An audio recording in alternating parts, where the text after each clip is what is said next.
ഇനി പഠിക്കാം Minerva academy തൃശൂരിൽ 2 വർഷത്തെ ഡിപ്ലോമ കോഴ്സുകൾ 100% പ്ലേസ്മെന്റ് അസിസ്റ്റന്റ് മിനർവ അക്കാദമി ഉറപ്പു നൽകുന്നു.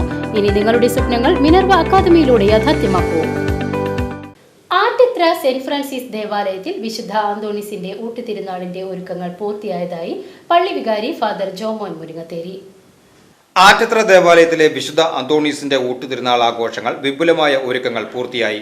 ഇറ്റലിയിലെ പാദുവായിൽ നിന്ന് കൊണ്ടുവന്ന വിശുദ്ധ അന്തോണീസിന്റെ അത്ഭുത തിരുശേഷിപ്പ് സൂക്ഷിച്ചിരിക്കുന്ന കപ്പേളയിൽ ലതീഞ്ഞ് നൊവേന തിരുകർമ്മങ്ങൾ നടക്കും. രാവിലെ 7:30 മുതൽ 10:30 വരെയും ഉച്ചയ്ക്ക് 12 മുതൽ 3 വരെയുമാണ് ഊട്ടുനേർച്ച. ഊട്ടുനേർച്ചയ്ക്ക് വിപുലമായ പന്തലാണ് ഒരുക്കിയിട്ടുള്ളത്. കൂടാതെ നേർച്ച ഭക്ഷണം ഇരുന്നു കഴിക്കുവാനുള്ള സൗകര്യവും പാഴ്സൽ സൗകര്യവും ഒരുക്കിയിട്ടുണ്ട്.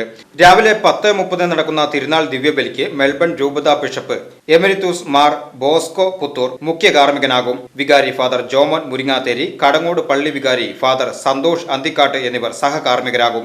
രാവിലെയും വൈകിട്ടും നടക്കുന്ന വിശുദ്ധ കുർബാനയ്ക്ക് പുതുരുത്തി പള്ളി വികാരി ഫാദർ റിജോ വിതയത്തിൽ, കൊഴുക്കുള്ളിക്കാരനും പതിയാരം പള്ളി നടത്തു വികാരി ഫാദർ ഷോജോമോൻ എസ്എഡ്വിയും കാർമ്മികരാകും. വൈകിട്ട് 5:30 കോട്ടപ്പുറം സെന്റ് ആന്റണീസ് കപ്പേളയിലേക്ക് വിശുദ്ധന്റെ തിരുസ്വരൂപം വഹിച്ചുകൊണ്ടുള്ള തിരുനാൾ പ്രദക്ഷിണവും നടക്കും.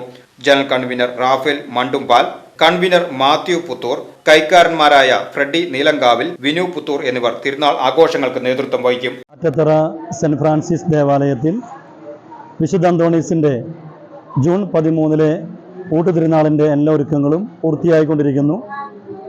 വിശാലമായ പന്തൽ ക്രമീകരിച്ചിട്ടുണ്ട്. കൂടാതെ നാളത്തെ ഊട്ടിനുള്ള ഭക്ഷണ സാധനങ്ങൾ ഒരുക്കുന്ന തിരക്കിലാണ് അമ്മമാരും ഇടവകാംഗങ്ങളും. നാളെ രാവിലെ 6:30 വിശുദ്ധ കുർബാന, തുടർന്ന് ലതീഞ്ഞും നൊവേനയും. ഉച്ചയ്ക്ക് 12 മണി മുതൽ 3 മണി വരെയും രാവിലെ 7:30 മുതൽ 10 വരെയും ഊട്ടുനേർച്ച ഉണ്ടായിരിക്കും. ഏറ്റവും ആഘോഷമായ തിരുനാൾ കുർബാന രാവിലെ 10:30 അഭിമന്യമാർ ബോസ്കോ പുത്തൂർ പിതാവിൻ്റെ മുഖ്യ കാർമ്മികത്തിൽ നടത്തപ്പെടുന്നു. ഉച്ച കഴിഞ്ഞ് 4:30 വിശുദ്ധ കുർബാന, തുടർന്ന് കോട്ടപ്പുറം സെന്റ് ആന്റണീസ് കപ്പേളയിലേക്ക് പ്രദക്ഷിണവും ലതീഞ്ഞും നൊവേനയും ഉണ്ടായിരിക്കും. ഇന്നത്തെ എല്ലാ ക്രമീകരണങ്ങളും തയ്യാറായി കഴിഞ്ഞു. നാളേക്കുള്ള ഭക്ഷണകാര്യങ്ങളും ക്രമീകരിച്ചുകൊണ്ടിരിക്കുന്നു. ഇവിടെ പുറകുവശത്തായി ആളുകൾ ഒരുമിച്ച് കൂടി പച്ചക്കറി അരിയുകയും പാത്രങ്ങൾ കഴുകുകയും മറ്റ് ക്രമീകരണങ്ങൾ ചെയ്യുകയും ചെയ്യുന്നു.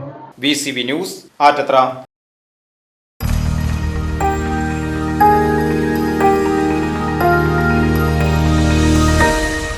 You are watching VCV News.